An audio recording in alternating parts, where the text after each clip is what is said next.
Hello students, कैसे हो सब। आज हम लोग मैं एंडोक्राइन सिस्टम पढ़ाती हूँ हमेशा, उसी को कंटिन्यू कर रहे हैं। इफ़ेक्ट्स बता रहे थे हम लोग, पहले बताया था, और इफ़ेक्ट्स बॉडी के अदर पार्ट्स पे क्या क्या इफ़ेक्ट्स होता है। आज हम लोग इफ़ेक्ट्स बता रहे हैं कार्बोहाइड्रेट और फैट मेटाबॉलिज्म पे क्या इफ़ेक्ट होता है।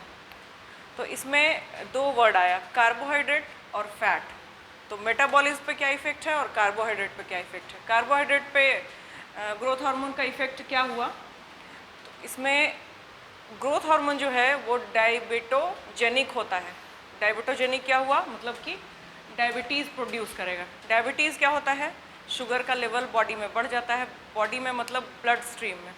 तो ब्लड स्ट्रीम में शुगर का लेवल कैसे बढ़ेगा, तो ये ग्रोथ हार्मोन जो है वो हाइपर ग्लाइसीमिया प्रोड्यूस करता है। हाइपर मतलब ज़्यादा, ग्लाइसीमिया मतलब ग्लूकोज का लेवल। तो ग्लूकोज का लेवल ज़्यादा बढ़ गया तो उसको डायबिटीज़ हो जाता है।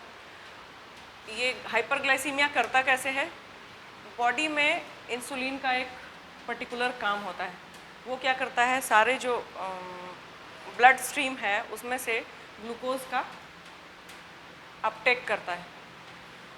तो जब ग्रोथ हार्मोन काम करना शुरू करेगा तो इंसुलिन इफेक्ट क्या होगा, इसको एंटागोनिस्ट करेगा। एंटागोनिस्ट मतलब इंसुलिन को अपना काम ही नहीं करने देगा, और इंसुलिन अपना काम नहीं करेगा तो ब्लड स्ट्रीम जो है उसमें शुगर का लेवल बढ़ जाएगा। शुगर का लेवल बढ़ जाएगा तो हाइपरग्लाइसीमिया हो जाएगा और ग्रोथ हार्मोन डायबिटोजेनिक हो जाता है।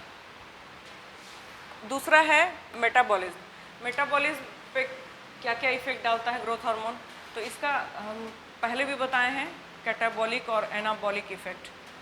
तो एनाबॉलिक इफेक्ट पहले बताया जा चुका है, कैटाबॉलिक इफेक्ट भी मैंने इसको डिफाइन किया हुआ है पहले, तो अभी मैं उसे फिर से डिफाइन नहीं करने वाली।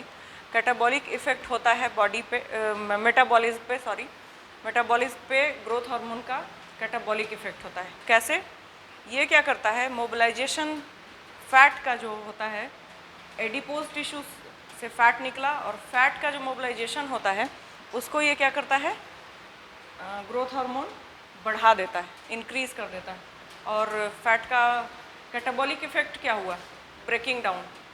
तो फैट को क्या करता है, ब्रेक करता है और हमारे बॉडी में जो मोबिलाइजेशन है फैट का वो बढ़ा देता है। बढ़ाने की वजह से बहुत सारा इफेक्ट होता है बॉडी पे, वो आगे बढ़ेंगे।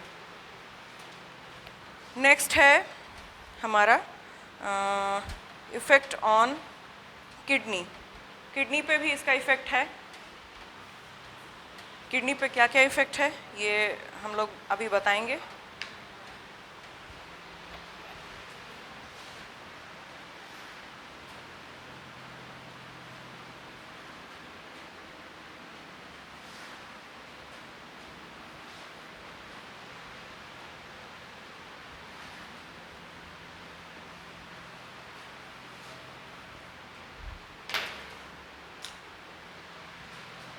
Effect on kidney, growth hormone का इफेक्ट क्या क्या होगा किडनी पे। तो इसमें सबसे पहला है कि हमारा किडनी का साइज डिक्रीज कर जाता है।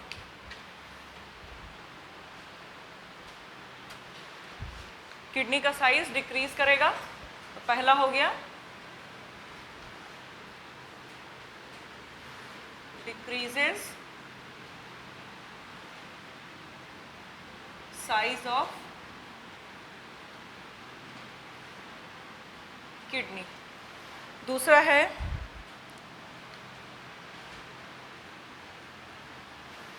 Renal blood flow. रीनल मतलब क्या हुआ, किडनी से जो भी रिलेटेड टर्म्स आएगा सब रीनल बोला जाएगा।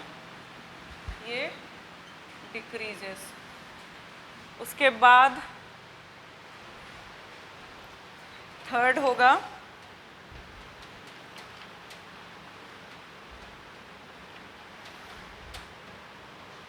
GFR, glomerular filtration rate. GFR,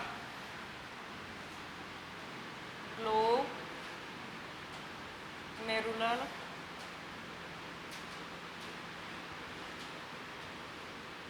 filtration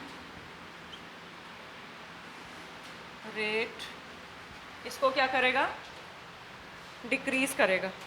ये क्या होता है, ये किडनी का एक फंक्शन है GFR। किडनी में फिल्टरेशन रेट, किडनी का एक फंक्शन GFR होता है, इसको क्या करेगा, ये डिक्रीज। तो किडनी में एक बहुत बड़ा रोल है ग्रोथ हार्मोन का। सबसे पहले क्या करता है, साइज डिक्रीज करता है। दूसरा रीनल ब्लड फ्लो डिक्रीजेस, और तीसरा GFR डिक्रीजेस। फिफ्थ पॉइंट है थाइमस पे ग्रोथ हार्मोन का क्या इफेक्ट होता है। तो थाइमस को क्या करता है, ग्रोथ बढ़ा देता है, इंक्रीज कर देता है।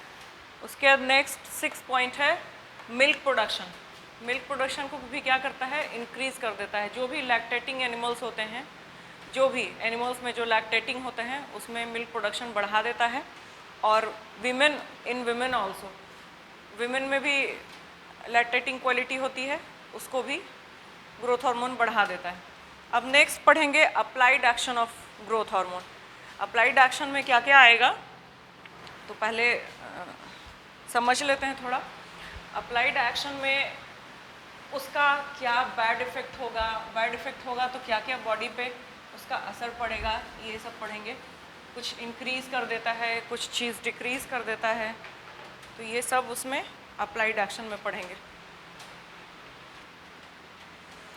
तो अप्लाइड एक्शन ऑफ GH, इसमें क्या फर्स्ट पॉइंट है डॉर्फिज्म। डॉर्फिज्म तुम लोगों ने सुना ही होगा नाम। ये इसका एक और नाम है GH इनसेंसिटिविटी सिंड्रोम, इसको बोलते हैं डॉर्फिज्म को।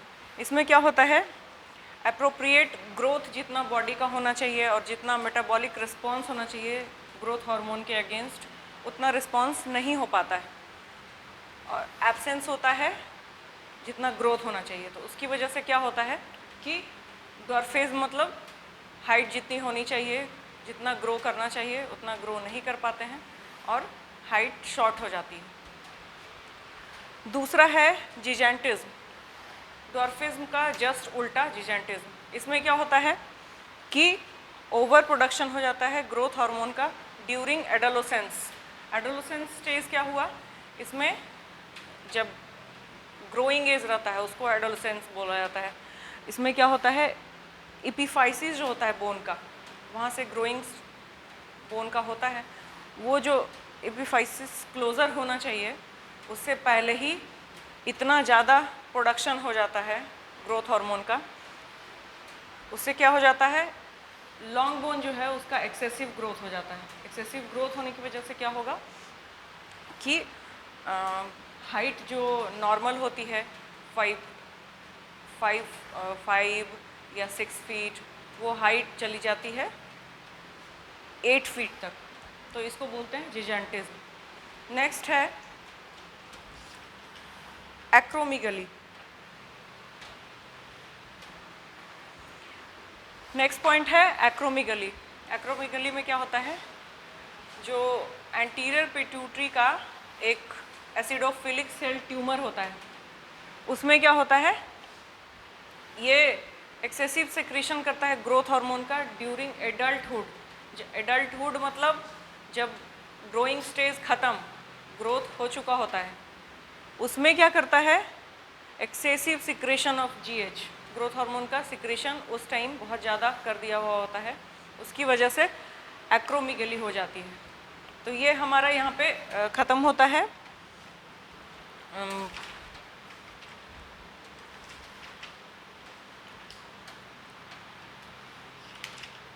एक्शन हो गया, उसके बाद अप्लाइड हो गया। अब हम लोग नेक्स्ट डे पढ़ेंगे other hormones of anterior pituitary. आज का इतना ही, नेक्स्ट क्लास में फिर मिलते हैं, बाय।